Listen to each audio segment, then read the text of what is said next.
पूर्व अमेरिकी राष्ट्रपति डोनाल्ड ट्रंप शनिवार रात पेंसिल्वेनिया के बटलर में एक रैली को संबोधित कर रहे थे। इसी दौरान उन्हें निशाना बनाकर गोलियां चला दी गई। गनीमत रही कि गोली ट्रंप के दाहिने कान को छूकर चली गई। उनके कान और चेहरे पर खून के निशान देखे गए। हालांकि सीक्रेट सर्विस के जवानों ने उन्हें मौका से सुरक्षित निकाल लिया।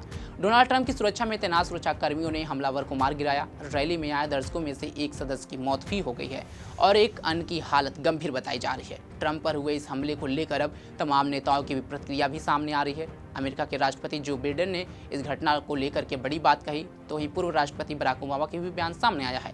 नमस्कार, आप देख रहे हैं पंजाबकेसरी.com में सत्येंद्र शर्मा। अमेरिकी राष्ट्रपति जो बाइडेन ने पूर्व राष्ट्रपति ट्रंप के ऊपर हुए इस हमले की निंदा की है। उन्होंने एक्स पर लिखा, मुझे पेंसिल्वेनिया में डोनाल्ड ट्रंप की रैली में हुए गोलीबारी के बारे में जानकारी दी गई। मैं यह जानकर खुश हूं कि वह सुरक्षित हैं और अच्छा कर रहे हैं। मैं उनके और उनके परिवार और रैली में शामिल सभी लोगों के लिए प्रार्थना कर रहा हूं। जिल और मैं ट्रंप को सुरक्षित निकालने के लिए सीक्रेट सर्विस के लिए आभारी हूं। अमेरिका में इस तरह की हिंसा के लिए कोई जगह नहीं है। हमें इसकी निंदा करने के लिए एक राष्ट्र के रूप में एकजुट होना चाहिए। अमेरिकी उपराष्ट्रपति कमला हैरिस ने एक्स पर एक पोस्ट में लिखा, मुझे पेंसिल्वेनिया में पूर्व राष्ट्रपति ट्रंप के कार्यक्रम में हुई गोलीबारी के बारे में जानकारी दी गई है।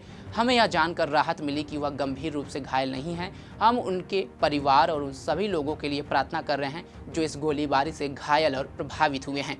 हम त्वरित कार्रवाई के लिए सीक्रेट सर्विस और स्थानीय अधिकारियों के आभारी हैं। इस तरह की हिंसा का हमारे देश में कोई स्थान नहीं है। हम सभी को इस घृणित कृत्य की निंदा करनी चाहिए और यह सुनिश्चित करने में अपनी भूमिका निभानी चाहिए कि इस घटना के कारण और अधिक हिंसा न हो। बता दें कि डोनाल्ड ट्रंप 2016 से 2020 तक अमेरिका के राष्ट्रपति रहे हैं और आगामी नवंबर में होने वाले राष्ट्रपति चुनाव के लिए रिपब्लिकन पार्टी के उम्मीदवार हैं। उन्होंने पेंसिल्वेनिया में अपनी रैली के दौरान हुई गोलीबारी घटना पर कहा कि यह गोली उनके दाहिने कान के ऊपर हिस्से में लगी।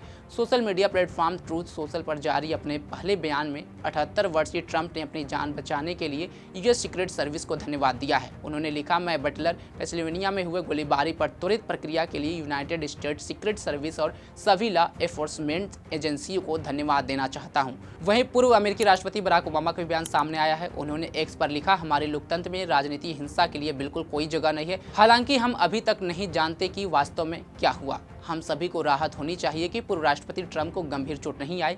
मिशेल और मैं उनके शीघ्र स्वस्थ होने की कामना कर रहे हैं। वहीं पीएम मोदी ने भी ट्रंप पर हमले को लेकर के चिंता व्यक्त की है। उन्होंने सोशल मीडिया एक्स पर लिखा, मेरे प्रिय मित्र, पूर्व राष्ट्रपति डोनाल्ड ट्रंप पर हुए हमले के से बेहद चिंतित हूँ। घटना की कड़ी निंदा करता हूँ। राजनीति और लोकतंत्र में हिंसा का कोई स्थान नहीं है। उनके शीघ्र स्वस्थ होने की कामना करता हूँ। हमारी संवेदनाएं और प्रार्थनाएं मृतकों के परिवार, घायलों और अमेरिकी लोगों के साथ है।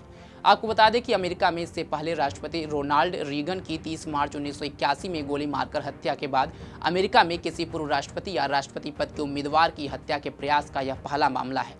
डोनाल्ड ट्रंप पर यह हमला अमेरिकी राष्ट्रपति चुनाव से ठीक 4 महीने पहले हुआ है। रिपोर्ट के अनुसार शूटर रैली का हिस्सा नहीं था और उसने बाहर से गोलीबारी की। अमेरिकी सीक्रेट सर्विस के एजेंट्स ने उसे मार गिराया। बता दें कि भारी हथियारों से लैस सीक्रेट सर्विस की टेक्निकल टीम राष्ट्रपति और अन्य पार्टी प्रत्याशियों के साथ हर जगह यात्रा करती है और किसी भी खतरे का सामना करने के लिए हमेशा सक्रिय होती है। लेकिन विश्व के सबसे पुराने लोकतंत्र पर ये एक बड़ा सवाल उठता है कि वहाँ के पूर्व नेता अब सुरक्षित नहीं हैं। उनके रैलियों पर हमला किया जा रहा है, गोलीबारी की जा रही है। खुद दूसरों देशों के लिए आवाज़ उठाने वाला अमेरिका अपने ही देश पर चुप क्यों है?